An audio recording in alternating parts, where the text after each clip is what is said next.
بسم اللہ الرحمن الرحیم انا اعطیناک الکوثر فصل لربک وانحر ان شانئک هو الابتر۔ صلوات پڑھیے اللہم صلی مومنین کرام، سامعین محترم، عزیزان گرامی قدر، ایام شہادت حضرت زہرا سلام اللہ علیہا کے سلسلے میں 5 روزہ ان مجالس میں سورہ مبارکہ کوثر کی تفسیر کے حوالے سے ہماری گفتگو کا سلسلہ جاری ہے۔ میں نے آپ کی خدمت میں عرض کیا کہ خود قرآن کریم جو کہ پروردگار کی جانب سے انسانوں کی تا قیام قیامت ہدایت کا چشمہ ہے، اس چشمے سے انسان اس وقت تک سیراب نہیں ہو سکتا جب تک کہ اپنے تفکر اور تدبر کے ذریعے سے اس بحر میں اترنے کی کوشش نہ کرے۔ یقیناً ہم قرآن اور پھر اہل بیت اطہار، حتیٰ اہل بیت اطہار کی نسبت بھی ہماری معرفت کی کیفیت عام عقول، عام اجمالی سا، بہت ہی عام فہم سا اگر ہم رویہ اختیار کریں تو بھی ہمیں اہل بیت اطہار کی بھی معرفت حاصل نہیں ہو سکتی۔ یہ بات طے شدہ ہے کہ خدا کی ذات البتہ ان تمام چیزوں سے مبرہ اور منزہ ہے۔ جس کا کلام نہ سمجھ میں آتا ہو اس کی ذات کو سمجھنا ہماری اوقات ہی نہیں ہے۔ جس کی مخلوقوں کو درک نہیں کیا جا سکتا، خود اس خالق کو درک کرنا یقیناً ہماری عقل سے ماورا۔ لیکن معرفت کے ان مقامات پر کبھی بھی دعویٰ یہ نہیں ہے، ادعا یہ نہیں ہے کہ ہم حقیقت معرفت کو حاصل کر سکتے ہیں، یہ دعویٰ کبھی بھی نہیں ہے۔ لیکن جتنی ظرفیت ہے کم از کم اتنا اٹھا کر جانا چاہیے۔ یہ ظلم ہے۔ انسان مثلاً پیاسا ہوتا ہے شدید، اور اگر اس شدت پیاس میں اس سے پوچھا جائے تو وہ یہ کہتا ہوا نظر آتا ہے کہ اگر پورا دریا بھی ہو تو میں پی جاؤں گا۔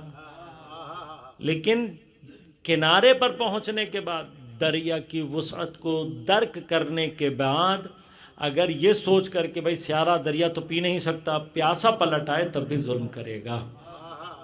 دریا کی وسعت کا اندازہ لگانے کے بعد اگر یہ احساس کرتا ہے کہ میں سارا تو نہیں پی سکتا، تب بھی حق یہ تو ہے جتنی پیاس ہے کم از کم اتنا پانی تو پی کر جاؤ۔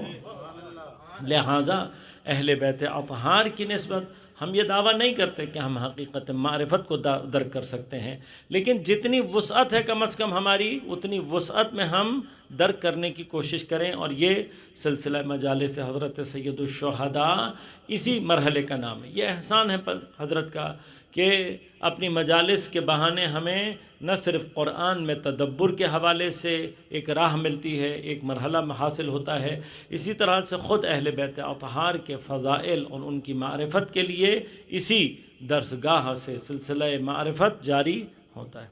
کل میں نے آپ کی خدمت میں عرض کیا کہ تمام کائنات اللہ تبارک و تعالیٰ کے اسماء اور صفات کی تجلی، لیکن ان میں جو اللہ تبارک و تعالیٰ نے کسی کو اس اعتبار سے خلق کر کے باقی تمام پر فضیلت عطا کی ہے وہ انسان ہے۔ کس اعتبار سے کہ انسان کے اندر نہ صرف ایک سے زیادہ صفات اور اسماء کو تجلی دینے کی صلاحیت ہے، بلکہ انسان کے اندر صلاحیت یہ ہے کہ وہ ترقی کر کے اسماء اور صفات کے عالی ترین مدارج کو اپنے اندر سے ظہور دے سکتا ہے۔ جتنی بھی چیزیں ان کا جو کمال جہاں پر رکھ دیا گیا اس سے آگے نہیں بڑھ سکتے۔ ترقی کا جو تصور ہے وہ صرف اور صرف انسان کے اندر ہے۔ انسان نہ صرف علمی اعتبار سے ترقی کرتا ہے، کمالات کے اعتبار سے ترقی کرتا ہے، بلکہ اصل جتنی بھی یہ علم اور کمال کے اندر ترقی ہے یہ بنیادی طور پر انسان کی معرفت کی ترقی ہے، اور اسی ترقی کے ذریعے سے انسان اللہ کے اسماء اور صفات کو اپنے اندر سے متجلی کرتا ہے۔ اب انسان کے اندر اس چیز کو ظہور دینے کے لیے جسے اللہ نے نمونہ عمل بنا کر بھیجا وہ معصومین علیہ الصلوۃ والسلام ہیں۔ اب معصومین میں تمام انبیاء کی والدائیں اور والد، تمام اولیاء، تمام اوصیاء، تمام سیدۃ النساء خواتین، یہ سب معصومین علیہم الصلاۃ والسلام. ان تمام میں جن کو اللہ تبارک و تعالی نے اپنے اسماء اور صفات تامہ اور تمام اسماء اور تمام صفات کی تجلی کی حیثیت سے دنیا میں بھیجا، وہ نور محمد و آل محمد علیہ الصلاۃ والسلام ہیں.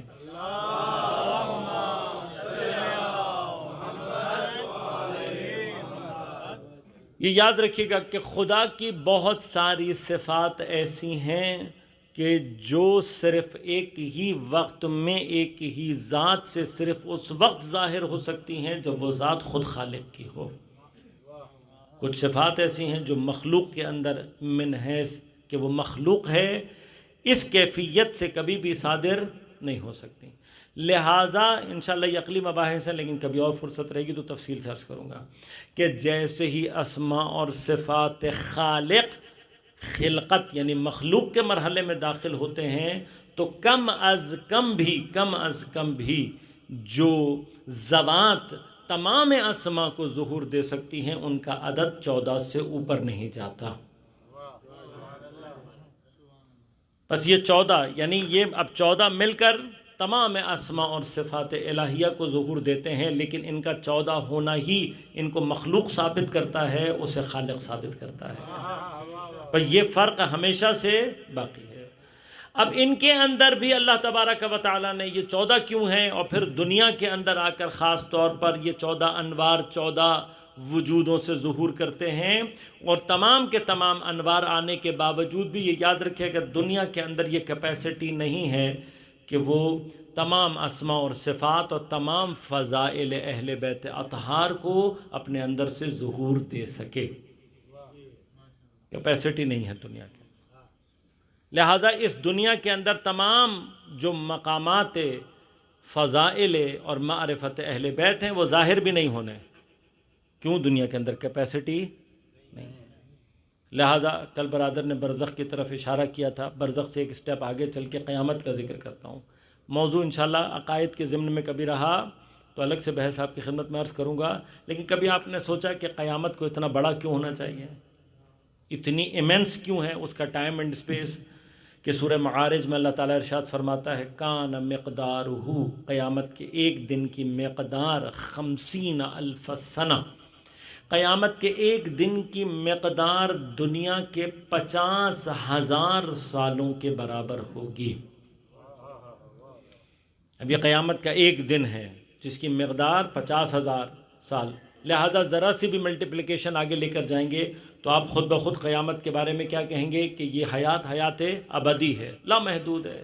صرف اس کے ایمنس ہونے کو کتنی بڑی ہو سکتی ہے، اس کے اس قدر قدرت اور وسیع مکان و زمان کی حیثیت کو بیان کرنے کے لیے اللہ نے اس کو ایگزمپلیفائی کرنا چاہا تو کیا کہا؟ کان مقدارہ 50,000. یہ سب سے بڑا عدد ہے جو قرآن نے استعمال کیا. 50,000 سنہ، 50,000 سالوں کے برابر ایک دن ہے قیامت. تو کبھی آپ نے سوچا کہ یہ اتنا بڑا دن چاہیے کیوں؟ خاص طور پر اگر ہم اس میں یہ بات بھی شامل کر لیں کہ خدا سریع الحساب ہے، تیزی کے ساتھ حساب کتاب کرنے والا ہے. تو جب خدا سریع الحساب ہے تو یوم حساب کو اتنا بڑا رکھنے کی ضرورت کیا ہے؟ تو انشاءاللہ کبھی موضوع رہے گا تو وہاں تفصیل سے عرض کروں گا کہ قیامت کا مقصد صرف اور صرف ہمارا حساب کتاب نہیں ہے. قیامت کا ایک معنی یوم الدین بھی ہے. قیامت کا ایک لفظ، قیامت کا ایک اسم جو ہے وہ اللہ کی قدرت کے ظہور کا دن بھی قیامت کو قرار دیا گیا ہے، یوم اللہ بھی قرار دیا گیا ہے. کس اعتبار سے فرمایا کہ اس قدر اللہ نے اس کو بڑا رکھا اس لیے ہے کہ قیامت کے دن ایک کام یہ بھی ہوگا کہ بہت سارے اسماء اور صفات اور فضائل اہل بیت اطہار جو دنیا میں ظہور پذیر نہیں ہو سکتے، قیامت کے دن اللہ ان کو ظہور کر کے بتائے گا. کافروں کو یہ بتائے گا دیکھو تم نے کن کا انکار کیا تھا، اور مومنوں کو بتائے گا دیکھو تمہیں کن کی محبت عطا کی تھی.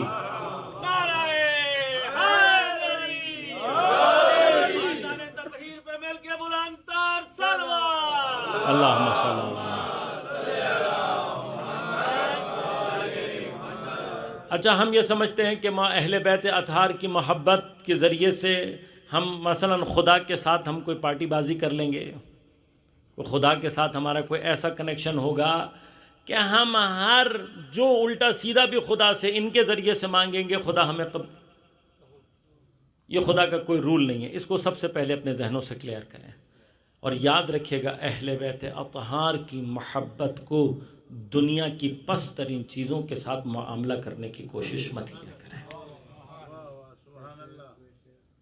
کبھی موقع رہا انشاءاللہ عرض کروں گا، یہ سارے کے سارے مطالب ہیں، یہ جتنی بھی پریشانی ہے، کیوں اہل بیت، ہمارے بچے اکثر سوال کرتے ہیں اگر ہم حق پر ہیں تو پریشان کیوں ہیں؟ پریشان ہونے والا ہی تو حق پر ہوتا ہے۔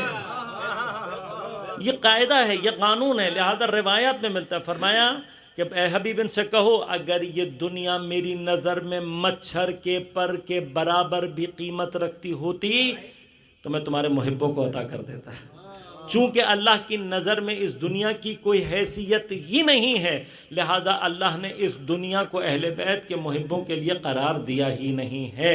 اگر اہل بیت کے محب کے پاس دنیا آ بھی جائے تو وہ اس کو اپنے پاس رکھتا نہیں ہے، یہ خود مومن کی ایک صفت ہے۔ اس کی وجہ کیا ہے؟ اس کی وجہ یہ ہے کہ یاد رکھیے گا کہ اگر کوئی واقعاً اس بات کا دعوے دار ہے کہ میں جناب سیدہ سلام اللہ علیہا کا محب ہوں، تو پھر محب کا، محبت کا قانون کیا ہے؟ جو محبوب کو پسند ہوتا ہے وہ محب کو پسند ہوتا ہے۔ جس سے محب نفرت کرے اس سے محبوب کو بھی نفرت ہونی چاہیے۔ اگر جناب سیدہ سلام اللہ علیہا کی حیات طیبہ اور سیرت طیبہ کا اگر مطالعہ کیا جائے تو وہ چیز جو حضرت کی سیرت سے اور آپ کی زندگی میں سب سے زیادہ واضح اور آشکار ہو کر نظر آتی ہے وہ یہ ہے کہ سیدہ کو اپنی زندگی میں جس چیز سے سب سے زیادہ نفرت ہے وہ حب دنیا ہے۔ حب دنیا، دنیا کی محبت، دنیا سے محبت کرنا، یہ وہ چیز ہے جس سے جناب سیدہ کو بشدت نفرت ہے۔ اب کر کوئی اپنے آپ کو سیدہ کا محب کہہ رہا ہے اور اس نے دل میں دنیا کی بھی محبت رکھی ہے تو منافق تو ہو سکتا ہے، سیدہ کا چاہنے والا نہیں ہو سکتا۔ اب اگر غور کیجئے گا، لہٰذا یہ یاد رکھیں محبان اہل بیت کے لیے دنیا نہیں بنائی گئی ہے، محبان اہل بیت کے لیے آخرت کو بنایا گیا ہے۔ یہ ہمارے اور آپ کے لیے دار امتحان ہے۔ ہمارا امتحان اس میں کہ جتنی مرضی مشکلیں آ جائیں سیدہ کی محبت سے ہاتھ نہیں اٹھنا چاہیے۔ لہٰذا کیا ہوتا ہے، مشکلات آتی ہیں، خدا جتنی بھی مشکلات میں ہمیں مبتلا کر کے یہ دیکھتا ہے کہ میری تمام تر مشکلات جو میں نے اس پر وارد کی ہیں یہ اس سے ہاتھ نہیں اٹھا رہا، تو ہر اس مشکل کے بدلے میں جو کچھ قیامت کے دن عطا ہونا ہے اگر اس کی ایک جھلکی بھی دنیا میں ظاہر کر دی جائے تو دنیا کے اندر تحمل نہیں ہے کہ اسے اپنے اندر سے ظاہر کر سکے۔ ابھی تک جو کچھ میں نے کہا ہو سکتا ہے آپ کے لیے ایک خطیب کے جملے اور ادعا ہو، نہیں، میں روایت سے ایک مقام آپ کی خدمت میں عرض کروں گا اور بات کو آگے بڑھاؤں گا۔ پیغمبر اکرم صلی اللہ علیہ وآلہ وسلم، اللہم صلی اللہ علیہ وسلم، حضرت جس وقت معراج پر تشریف لے گئے ہیں تو معراج کی روایات بڑی کثرت سے ہیں، خاص طور پہ وہ روایات کے جو اہل بیت اطہار کے سلسلے سے ہم تک پہنچی ہیں۔ ان میں ایک مقام پر پیغمبر نے ذکر کیا، کہا میری ملاقات عرش پر اس فرشتے سے ہوئی کہ جس فرشتے کو اللہ نے خلق کیا ہے حساب و کتاب کے لیے۔ اب میں روایت کی تفصیل میں نہیں جا رہا ورنہ اس کی تفصیل آپ کی خدمت میں بیان کروں اور پھر یہ بتاؤں کہ کس مقصد کے لیے ہے۔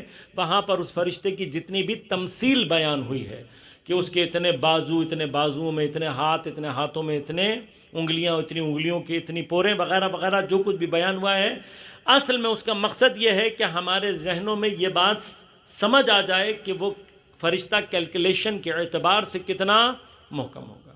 یہ بالکل ویسے ہی ہے، یعنی جو فرشتے کی تمثیل بیان کی جاتی ہے، جیسے فرض کریں کہ کوئی ہمارا بچہ کمپیوٹر کا ایکسپرٹ ہو اور وہ مجھ جیسے کمپیوٹر سے بالکل ہی فارغ آدمی کو یہ سمجھانا چاہے کہ یہ جو ان کی جنریشنز کے اندر فرق ہے، یہ جو سی پی یو کی اندر فرق ہے، مثلا کسی زمانے میں کور ٹیکنالوجی تھی، پھر مثلا آئی ٹیکنالوجی آ گئی، اب i5 ہے، i7، اب مجھ جیسے جاہل کو نہیں پتا، میں اس سے کہوں بھائی وہ ایک ہمارے زمانے میں تو کور ٹو ڈو ہوا کرتا تھا، بڑا چلتا تھا، اب آج کا بچہ ہمارے پر ہنس کر کہے گا کور ٹو ڈو کا زمانہ تو مولانا گزرے ہوئے، ہاں ان کے لیے تو کہیں گے غار کا زمانہ ہو گیا، میں بعض بچوں کو مثالیں دیتا ہوں تو وہ مثالیں سن کر وہ بچے یہی کہتے ہیں لگتے ہیں مولانا پتہ نہیں کتنے پرانے آدمی ہوں گے. لیکن بھیا مسئلہ ہمارے پرانے ہونے کا نہیں ہے، ٹیکنالوجی کی رفتار کا مسئلہ ہے. ورنہ ہم نے یہ ہمارے جو میری ایج گروپ کے جو کچھ لوگ بیٹھے ہوئے ہیں، اشارہ کرتے ہوئے بھی ڈر لگتا ہے، بعض لوگ مائنڈ کر جاتے ہیں، لیکن میری ایج گروپ کے جو لوگ ہیں وہ ابھی تک جانتے ہوں گے، ان کے ذہن میں یہ باتیں ہوں گی کہ جب ابتدائی طور پر کمپیوٹر آیا تھا تو اس کی جو ریم ہوا کرتی تھی وہ کتنی ہوتی تھی؟ اگر کسی کو یاد ہو 64 MB. جب 64 MB ریم آئی تھی تو کہا جاتا تھا بھائیا اتنا ڈیٹا کیا کرو گے؟ مجھے اچھی طرح سے یاد ہے، یعنی ہمارے ہاں جب 64 MB کی ریم آئی تھی تو لوگ حیران ہو کر کہتے تھے، اور جب 64 سے 128 پر گئی تو اس زمانے میں کہا جاتا تھا بھائی یہ کیا فضول خرچی کر رہے ہو اتنا ڈیٹا. ابھی اگر آج کسی بچے سے پوچھو تو بیچارہ چکرا جائے گا، کہے گا یہ کون سے غار کے زمانے کی باتیں کر رہے ہیں، آج تو 32 GB وہ جیب میں لے کر پھر رہا ہوتا ہے. یہ جو اب ڈفرنس ہے، لہذا اب جو نئی ٹیکنالوجیز آ رہی ہیں ان کی سپیڈ میں کیا فرق ہے، کیا ہو سکتا ہے. میں اگر کسی بچے سے پوچھوں گا تو وہ مجھ جیسے لے مین کو کیسے سمجھائے گا؟ وہ کوئی ایسی مثال دے گا نا جو میری سمجھ میں آئے. لہذا پیغمبر یا قرآن نے بھی کئی مقامات پر ہمارے ذہن کی اوقات کو دیکھتے ہوئے مثالیں دی ہیں، کہ ہماری ذہن کی جتنی اوقات ہے اس کے حساب سے مثالیں دی. اب یہ جو کیلکولیشن کا فرشتہ ہے، اس کی جتنی بھی تمثیل ہے اس سے سمجھانے کا مقصد کیا ہے کہ وہ کس قدر اپنے حساب میں سری ہو سکتا ہے. لیکن پیغمبر نے اس سے پوچھا مثال کے لیے، میرے اور آپ کے سمجھانے کے لیے، کہ بتا تو کتنا حساب کتاب کر سکتا ہے، کیا قدرت حساب ہے تیری؟ اس نے کہا یا رسول اللہ، اس دنیا کے خلق ہونے سے اس کے ختم ہو جانے تک بارش کے جتنے قطرے نازل ہوں گے میں سب کا حساب آپ کو لمحوں میں کر کے بتا سکتا ہوں.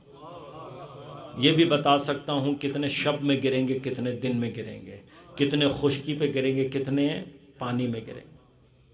ایک ایک چیز کا لمحوں میں. اور پھر اس کے کئی اس نے باتیں کی کہ میں یہ بھی کر سکتا ہوں، میں یہ سارے حساب کتاب، یعنی کس قدر شدید اور کتنا تیز حساب کرنے والا فرشتہ ہوگا. پیغمبر نے فرمایا کہ چل ٹھیک، یہ سارا کچھ ہو گیا، اب یہ بتا کوئی ایسی بھی چیز ہے کہ جس کا حساب کتاب تیری قدرت حساب سے باہر نکل جائے؟ تو جسے خلق ہی اللہ نے حساب و کتاب کے لیے کیا ہے، کیا کوئی ایسی چیز بھی ہے کہ جس کا حساب اور کتاب تیری قدرت حساب سے آگے نکل جائے؟ وہ فرماتا ہے ہاں یا رسول اللہ ہے ایک چیز. کا کیا ہے؟ کہا اگر زمین پر آپ کی امت کے مؤمنین میں سے ایک جماعت مل کر ایک وقت میں آپ اور آپ کی آل پر درود بھیج دے، اللہم صلی علی محمد.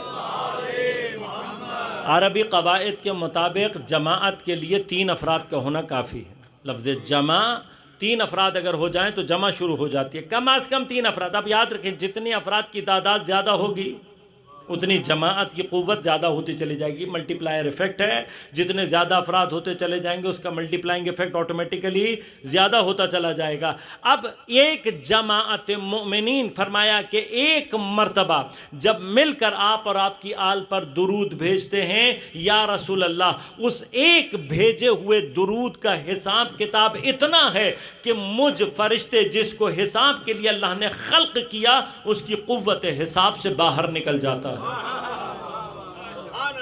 میں اس ایک درود کے ثواب کے حساب کو کیلکولیٹ نہیں کر سکتا. تو فرمایا کون کرتا ہے؟ کہا یہ خاص ذات پروردگار عالم ہے کہ جو اس ایک بھیجے ہوئے درود کا حساب کتاب کرنے پر قادر ہے. قدرت حساب کے فرشتے کی قدرت سے باہر نکل جاتی ہے صرف ایک درود کی. تو جن ہستیوں پر بھیجے گئے درود کا حساب فرشتہ حساب نہ کر سکے، اس درود کی تاثیر اگر دنیا میں ظاہر ہو جائے تو دنیا کی کیپیسٹی ہی نہیں ہے. تو جن پر ایک درود کا ثواب ظاہر کرنے کی کیپیسٹی دنیا میں نہ ہو، ان کے فضائل اور مراتب اور ان کی محبت کی تاثیر دنیا اپنے اندر سے ظاہر کر ہی نہیں سکتی. اب سمجھ میں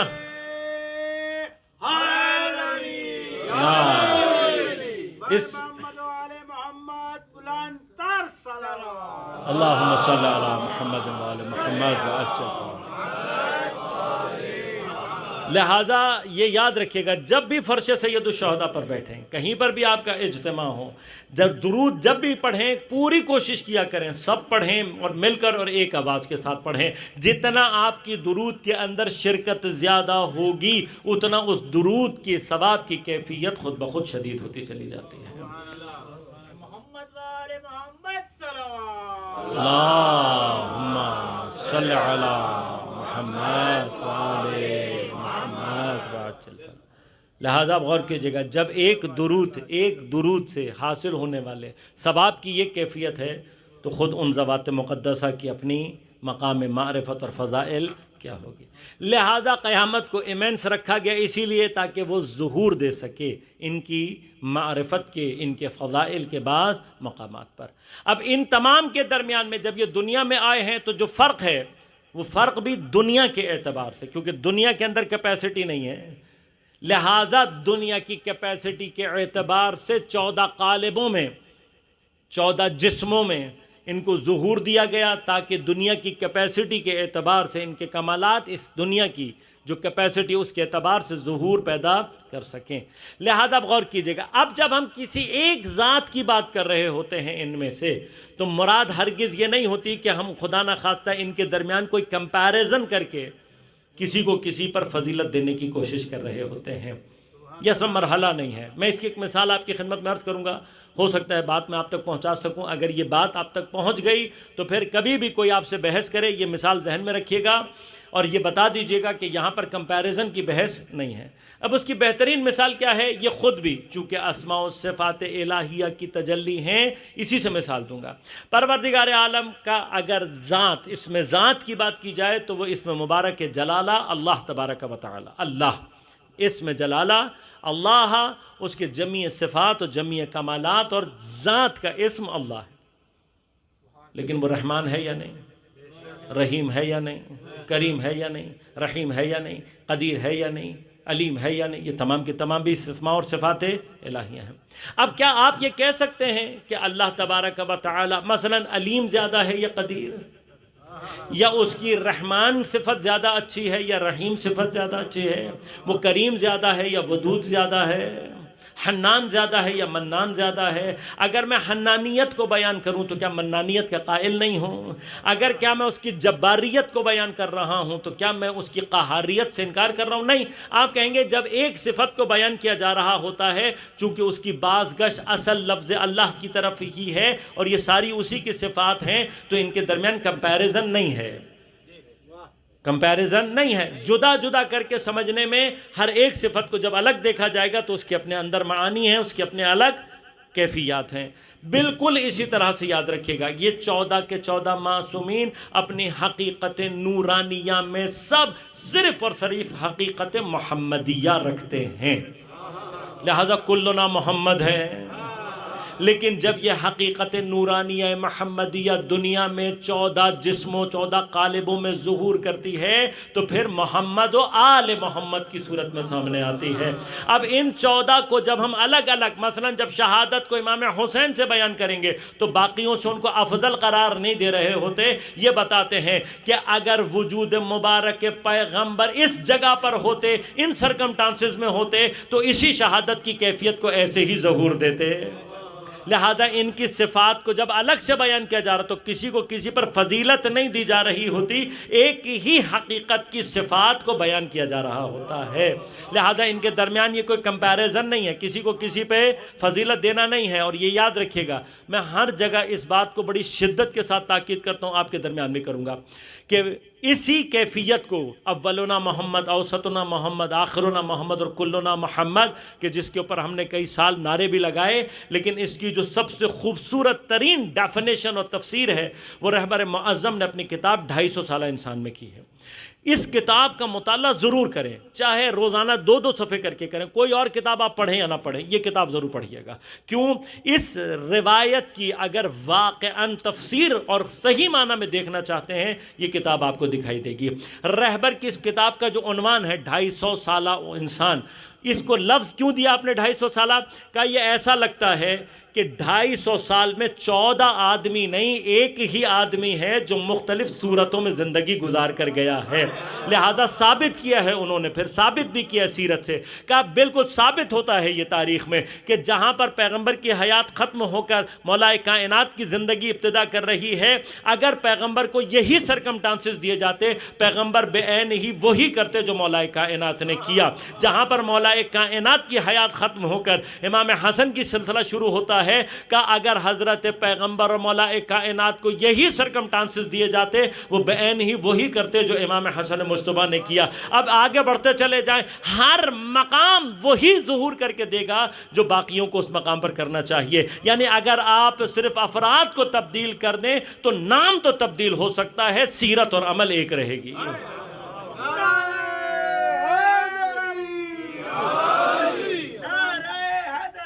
یا علی یا علی یا علی مدد حق ہے۔ مشروطی محمد آل محمد بلندر صلوات۔ اللہم صلی علی محمد۔ لہذا اب اگر ہم کسی ایک ذات پر گفتگو کر رہے ہیں تو باقیوں کے لیے ثابت ہے، یہاں کمپیریزن نہیں ہے، کسی کو کسی پہ فضیلت دینے کی بحث ہے ہی نہیں۔ ان تمام اسماء اور صفات میں نے کل آپ کی خدمت میں کیا عرض کہ جس ذات کو اللہ نے اپنے اسرار کی تجلی بنایا وہ ذات گرامی حضرت زہرا سلام اللہ علیہا۔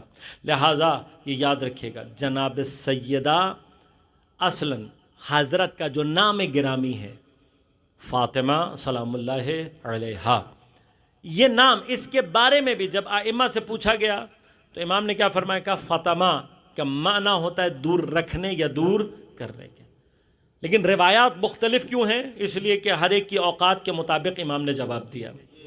کسی نے آ کر جب سوال کیا تو امام نے اوقات دیکھتے ہوئے کہا کہ آپ کو فاطمہ اس لیے کہا گیا کہ اللہ آپ کے محبوں کو آگ سے دور رکھے گا، دوزخ سے دور رکھے گا، اور آپ کے دشمنوں کو، آپ کا بغض رکھنے والوں کو جنت سے دور رکھے گا۔ لیکن جس کے اندر حیثیت تھی، جس کے اندر ذرا سی فضائل کو برداشت کرنے کی کیپیسٹی تھی، جب اس سے بات کی تو امام نے اس کو پلٹ کر جواب دیا، کہا میری جدہ کا نام فاطمہ اس لیے رکھا گیا کیونکہ اللہ نے اس ذات کو اور اس کی معرفت کو عام عقلوں سے دور رکھا ہے۔ بس اگر عام عقلوں سے دور ہے تو اس کا مطلب کیا ہے؟ سیدہ عام عقل میں آنے والی ہے ہی نہیں۔ جب تک اپنی عقل کو بلند نہیں کرو گے سیدہ سمجھ میں نہیں آتی۔ لہٰذا یہ جو کیفیت ہے، اللہم صلی علی محمد